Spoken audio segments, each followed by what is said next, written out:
Bismillahirrahmanirrahim. Assalamu alaikum students.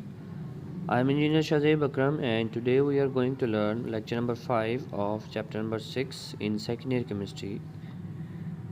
Students आज की video के अंदर हम लोग देखेंगे कि जो कम्प्लेक्स कंपाउंड्स हैं उनको नाम किस तरह देना है, उनका नोमेनक्लेचर पढ़ेंगे। आप लोगों ने अक्सर जो है इस तरह के कुछ बड़े बड़े कंपाउंड्स जो है वो देखे होंगे और उनके नीचे मुश्किल नाम जो है वो लिखे होते हैं बड़े बड़े इस तरह से। तो आखिर ये नाम किस तरह से लिखते हैं और उसका प्रोसीजर हमें पता होना चाहिए, क्योंकि इतने लंबे नाम जो है वो याद करना जो है वो मुश्किल होता है। तो उस मकसद के लिए हमारे पास कुछ रूल्स हैं जो कि हमें IUPAC ने दिए हैं। International union of pure and applied chemistry एक इदारा है, उसने रूल्स बनाए हैं जो कि पूरी दुनिया में फ़ॉलो होते हैं कम्प्लेक्स कंपाउंड्स को नाम देने के लिए। तो इस वीडियो के अंदर हम सिर्फ रूल्स के बारे में पढ़ेंगे। नेक्स्ट वीडियोस के अंदर हम देखेंगे कि जो इन रूल्स का इस्तेमाल करते हुए हम लोगों ने नाम देना है वो किस तरह देना है। तो सबसे पहले रूल्स को समझने की कोशिश करते हैं। जो पहला रूल आप लोग देख रहे हैं कि कैटाइन्स आर नेम्ड बिफोर एनाइन्स, यानी जब भी आपने किसी भी कम्प्लेक्स कंपाउंड्स का नाम लिखना है तो पहले कैटाइन का नाम लिखना है जिस पर पॉजिटिव चार्ज है। अब चाहे कैटाइन छोटा है चाहे कैटाइन बड़ा है। नीचे एग्जांपल्स हैं, आप लोग देखें K4FeCN6 जो नीचे एग्जांपल लिखी हुई है। अब उसके अंदर जो पोटेशियम है ये कैटाइन है, तो नाम देखें, नाम के अंदर पोटेशियम पहले लिखा हुआ है, पोटेशियम हेक्सासियानोफेरेट, तो पोटेशियम का नाम पहले लिखा हुआ है, ठीक है। इसी तरह जो सेकंड एग्जांपल है उसमें जो आपकी कोऑर्डिनेशन स्फीयर है पूरी की पूरी ये कैटाइन है, तो पहले इसका नाम लिखेंगे और जो सल्फेट है वो एंड पे लिखा होगा। रूल नंबर 2 देखें, in the naming coordination sphere ligands are named in the alphabetic orders, यानी एग्जांपल नंबर 2 में देखें आपके पास जो लिगेंड अटैच है प्लेटिनम के साथ वो 3 है, क्लोरीन है, नाइट्रो है और अमोनिया है। तो इन तीनों को जो हमने नाम देना है वो अल्फ़ाबेटिकली देना है। ABC में जो पहले आएगा उसका नाम पहले लिखना है। जैसे कि नाम के अंदर देखें पहले लिखा हुआ है टेट्रा अमाइन, यानी अमाइन A से है तो ये पहले आ गया, फिर क्लोरो है, नाइट्रो है, फिर C आ गया और फिर N आ गया।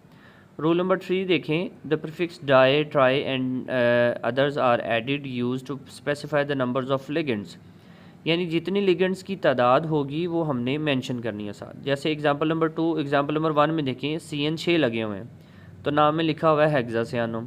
एग्जांपल नंबर 2 के अंदर देखें NH3 4 लगे हुए हैं तो लिखा हुआ है जी टेट्रा अमाइन। और नेक्स्ट में कहता है जी the name anionic ligands end in the suffix O, यानी ऐसी लिगेंड्स दो तरह की होती है, या नेगेटिवली चार्ज या न्यूट्रल। अगर नेगेटिवली चार्ज होगी तो उसके नाम के आखिर पे O आएगा, और अगर वो न्यूट्रल है तो वो एज इट इज़ लिखा जाएगा। जैसे एग्जांपल नंबर 1 में देखिए साइनाइड है, CN नेगेटिव होता है तो इसका नाम साइनाइड नहीं लिखा गया बल्कि लिखा गया हेक्सासियानो, यानी आखिर पे O आ रहा है।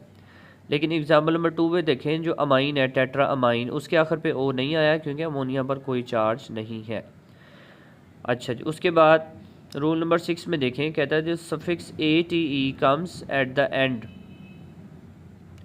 If the metal complex represents an A9, यानी अगर आपकी जो स्फीयर है वो एनाइन है, ठीक है, एनाइन का मतलब नेगेटिवली चार्ज है, ठीक है, तो आपका जो सेंट्रल मेटल आइन होगी उसके नाम के आखिर पे ATE आएगा। मिसाल के तौर पर पहली एग्जांपल देखें K4FeCN6, अब इसके अंदर K4 पॉजिटिव है और जो स्फीयर पूरी है ये नेगेटिव है, तो इसके अंदर जो मेटल आपकी आयरन है उसके नाम के आखिर पे आएगा ATE, यानी देखें लिखा हुआ है फेरेट, फेरम नहीं लिखा हुआ। आयरन का नाम फेरम होता है लेकिन फेरम नहीं लिखा हुआ बल्कि लिखा हुआ है फेरेट।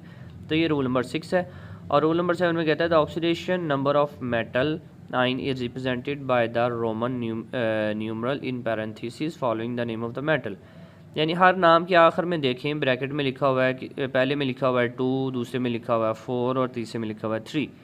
तो कहता है कि जो भी मेटल सेंट्रल मेटल आइन होगी उसका जो भी ऑक्सीडेशन स्टेट होगी तो आपने रोमन नंबर्स के अंदर एंड पे लिखना है।